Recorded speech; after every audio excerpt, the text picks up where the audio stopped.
For centuries, the Holy Land has been seen as the cradle of faith, a place where God spoke, prophets walked, and sacred covenants were made. But buried beneath that divine history lies a disturbing secret. In the shadowed valleys of ancient Bashan, ruins still whisper the name of a forgotten race.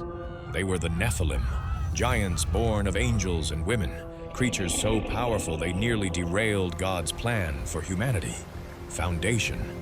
The enigma of Genesis 6:4. The Nephilim were on the earth in those days, and also afterward, when the sons of God went in to the daughters of humans and had children by them. This brief yet profound verse opens a door to one of the Bible's most mysterious stories. Who exactly were these sons of God?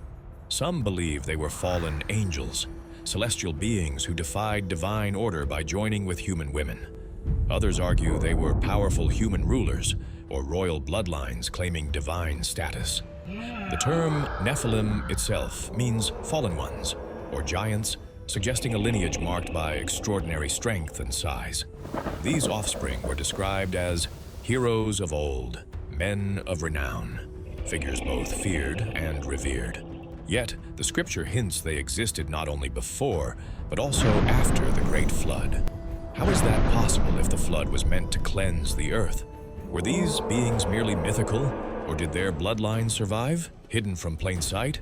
The story of the Nephilim is wrapped in ambiguity, inviting questions about human history, spiritual rebellion, and the shadowy boundary between heaven and earth. What really happened to these giants after the flood? This question remains a gateway to uncovering a deeper mystery that unfolds throughout ancient texts and legends. The flood, a cleansing that didn't finish the job. The Great Flood, a divine reset meant to cleanse a corrupted world. According to Genesis, every living creature outside Noah's Ark perished. It was a catastrophic judgment against mankind's pervasive wickedness. Yet strange echoes persist beyond the flood's waters. Centuries later, when Moses sent spies into Canaan, they returned terrified. We saw giants there, the sons of Anak, who come from the Nephilim. Numbers 13:33. How could giants exist in a world supposedly wiped clean? This contradiction haunts the biblical narrative. Some believe a hidden survival occurred, a bloodline that escaped God's judgment. Others suggest a second spiritual contamination after the flood. The idea of post-flood giants challenges our understanding of history and divine justice. If the Nephilim were truly gone, how did they return? This mystery points to deep secrets still buried beneath Scripture and time. The bloodline, post-flood theories, and survival. If the flood was meant to erase the Nephilim forever, why do their descendants reappear generations later? Some researchers suggest the answer lies within Noah's own family. According to one theory, one of Noah's sons' wives, possibly Ham's, carried dormant Nephilim blood in her lineage. That legacy may have survived the deluge, awakening in later generations. Others believe another wave of fallen beings interfered with mankind after the flood, repeating the ancient transgression that birthed the giants once more. Through these lines, several tribes appeared: the Anakim, the Rephaim, the Amim, and the Zamzumim, all described as terrifyingly tall and powerful. They dwelled in territories like Canaan, Bashan, and Hebron, occupying regions crucial for ancient trade and war. Patterns emerge. Wherever power concentrated, stories of giants followed. Could this be coincidence, or the deliberate survival of an ancient rebellion against God? Some early Jewish texts even claim that the spirits of the Nephilim, disembodied by the flood, became the demons that wander the earth today. If so, the bloodline of defiance never truly vanished. Maybe it simply changed form, passing quietly through flesh, myth, and memory. The last king, Og of Bashan. Among the post-flood giants, one name stands above all: Og, the king of Bashan. Described as the last of the Rephaim, Og was a titan among men. His bed alone was said to measure over 13 feet long and 6 feet wide, made of iron, a testament to his immense size and strength. Bashan, his kingdom, was a land of fortified cities, boasting 60 strongholds with high walls and barred gates, a strategic and spiritual bastion of power. Despite his might, Og's reign came to an end at the hands of Moses and the Israelites, who conquered Bashan through divine intervention. The defeat of Og was not just a military victory, it symbolized the fulfillment of prophecy and God's cleansing plan. Imagine facing a ruler twice your size, a giant whose shadow darkens the battlefield. For the Israelites, it was a moment of fear and faith intertwined, highlighting their underdog status. Yet Og's fall did not close the chapter on the giants. As history and scripture reveal, the story was far from over, because Og was not the last giant, not by a long shot. The icon, David versus Goliath, and the legacy of the giants. Among the giants of biblical history, none are more famous than Goliath of Gath. Standing nearly 9 feet tall, clad in bronze armor, he was the towering champion of the Philistines, a living symbol of fear and power. Yet his lineage was part of the Nephilim legacy, a reminder that the ancient bloodline of giants had not vanished completely. Goliath's brothers, too, were said to possess extraordinary traits, including 6 fingers and 6 toes, echoing the unusual characteristics of old giant clans. Then came David, a young shepherd armed not with sword or shield, but with faith and a simple sling. His victory was more than a physical triumph. It was spiritual. It shattered the reign of unnatural power and showed that divine strength could overcome even the mightiest of foes. David's battle against Goliath became a timeless story, a symbol of courage against overwhelming odds and a clear message that faith can topple giants. Through this encounter, the legacy of the Nephilim was confronted and, for a time, defeated, but the echoes of their presence would continue to resonate throughout history. The global thread: giants in world cultures.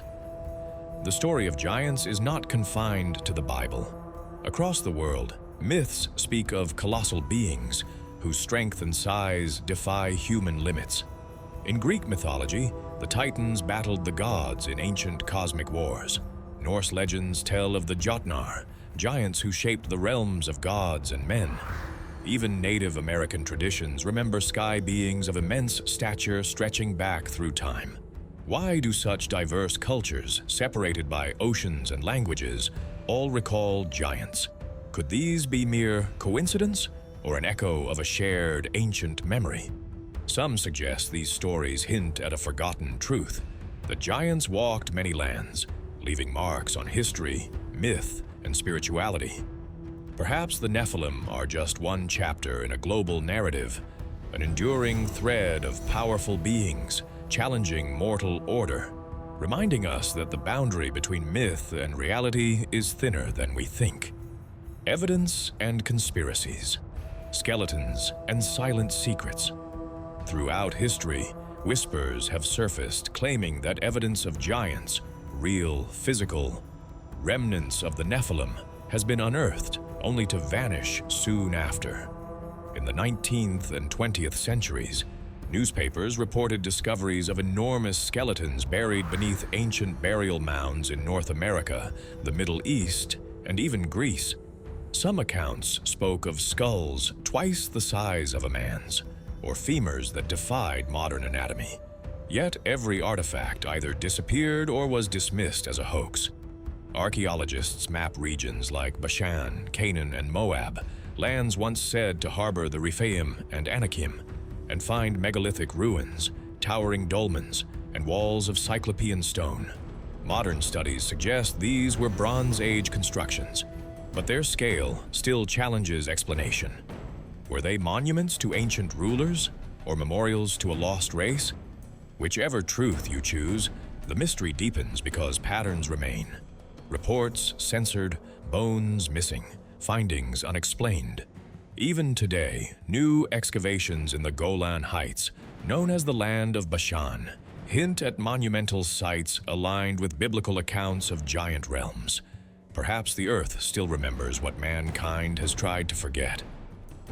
The end times, giants, fallen angels, and the days of Noah. In the Gospel of Matthew, Christ delivers a haunting warning. As it was in the days of Noah, so it will be at the coming of the Son of Man. Those words echo across millennia, a prophecy that what once was shall be again. In Noah's time, the world was not only corrupt, but invaded, spiritually defiled by forces beyond comprehension. If the Nephilim marked that age, could their essence, their influence, return in ours? Today, mankind once again seeks power over creation, genetic manipulation, transhumanism, and the merging of man and machine. The boundary between natural and unnatural blurs as it did before the flood. Some theologians believe the Nephilim never truly died, that their spirits wander the earth as the restless forces of rebellion. And as humanity repeats its ancient pursuit to become like gods, the stage may be set for history's oldest cycle to begin anew. Are we entering the days of Noah once more? If this story awakened something within you, it's only the beginning. The ancient warnings still echo, and their fulfillment may already be unfolding before our eyes. What once walked the earth may rise again, and the days of Noah may return. But the truth isn't hidden, it's waiting. Step into the next chapter and uncover the mysteries the world was never meant to know.